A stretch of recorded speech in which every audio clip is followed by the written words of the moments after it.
আসসালামু আলাইকুম। আশা করি সবাই ভালো আছেন। আমরা আল্লাহর রহমতে ভালোই আছি। সামনে কুরবানি ঈদ, সবারই ছুটি, বাসায় থাকবে। তাই ভাবলাম এরকম একটি লাড়ু বানিয়ে নিই, যে লাড়ুটো ঘরে বসে সবাই খেতে পারবে। আর ছুটির মধ্যে সবাই একটু এটা ওটা খেতে চায়, তাই আপনারা ঈদের সময় লাড্ডু বানাতে পারেন। এই লাড়ুটি হচ্ছে নারকেল আর চালের গুঁড়ো দিয়ে, ভাজা চালের গুঁড়ো। এখানে আমি চাল ভাজার জন্য আধা কাপ ১ কাপের মতো চাল নিয়েছি। তার ভিতরে সামান্য পরিমাণ লবণ আর পানি দিয়ে মিক্স করে তারপরে ভেজে নিব। আর এই চাল আর নারকেলের লাড়ুটি খুবই মজা লাগে। ছোটবেলা আমার মা আমাদেরকে বানিয়ে দিত গাছের নারকেল পেড়ে। অনেক বছর পর আমি নিজেও বানালাম। আর ছুটির দিনে এরকম ঘরে বসে দেখবেন বাচ্চারা, তারপরে হাজবেন্ড এরকম এক একটা তৈরি করে দিলে তারা খেতে চায় বা তারা আবদার করে, তাই বানিয়ে রাখতে পারেন। এটা আপনার ২০-২৫ দিনেও কিছু হবে না। বানিয়ে সংগ্রহ করে রেখে তারপরে খেতে পারেন। এখন আমি চালগুলোকে ভালোভাবে ভেজে নিচ্ছি। ভেজে নেওয়ার পর এই যে চালগুলো ভাজা হয়ে গেছে, এখন আমি ঠান্ডা করে ব্লেন্ডারে দিয়ে গুঁড়ো করে নিব। এখানে আমি ১ কাপ নারকেল নিয়েছি, কোরানো নারকেল। আর ১ কাপ নারকেলের ভিতরে আমি ১ কাপ খেজুরের গুড় দিয়ে দিচ্ছি।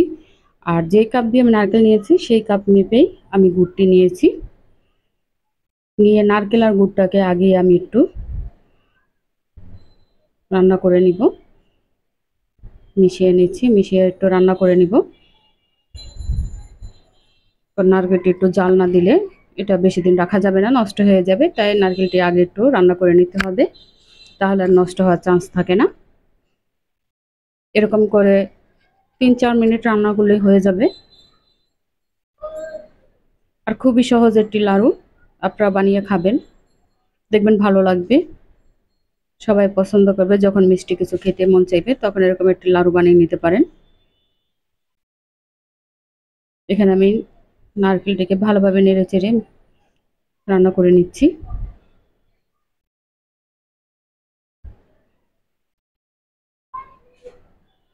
আর এখানে কোনো পানি ব্যবহার করবেন না। যদি নারকেল গুড়টা আপনার শক্ত হয়, পাটালি গুড় হয়, তাহলে আপনি এখানে পানি একটু ব্যবহার করবেন। আর আমার মতন এরকম ঝোলা গুড় হলে আপনি এভাবেই রান্না করতে পারবেন, এখানে আর পানির প্রয়োজন হবে না। এবার আমি সে ভেজে রাখা চালের গুঁড়োটা দিয়ে দিলাম, দিয়ে এটাকে ভালোভাবে মিশিয়ে নিব। মিশিয়ে নেওয়ার পর ১ মিনিটের মতো রান্না করলেই হয়ে যাবে। যখন দেখবেন এটা আঠালো ভাব হবে তখনই নামিয়ে ফেললেই হবে। আমার এখানে মনে হচ্ছে একটু গুড়টা বেশি হয়ে গেছে, আমি আর একটু চালের গুঁড়া এখানে মিক্স করে নিব। আমার সব কিছুই ১ কাপ পরিমাণ ছিল। ১ কাপ চালের গুঁড়ো, ১ কাপ গুড় আর ১ কাপ নারকেল। আমি আর একটু চালের গুঁড়ো মিশিয়ে নিয়েছি, কারণ ওখানে গুড়টার পরিমাণ বেশি হয়ে গেছিল। আর বেশি গুড় মিষ্টি, অতিরিক্ত মিষ্টি বা তিতা লাগে, আমার কাছে ভালো লাগে না। এখন আমি একটু চেক করে দেখব এটা আঠালো হয়েছে কিনা, তারপরে নামিয়ে নিব। নামিয়ে ঠান্ডা করে তারপরে এটাকে লাড়ু বানিয়ে নিব।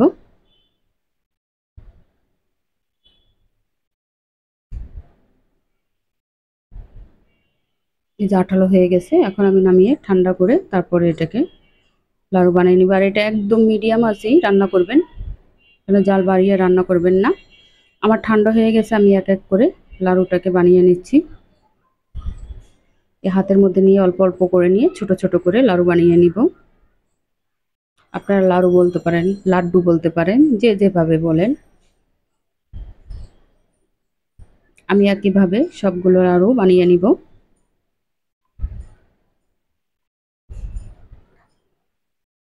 বাস আমার সবগুলো লাড়ুই তৈরি হয়ে গেছে, এই যে দেখতে পাচ্ছেন।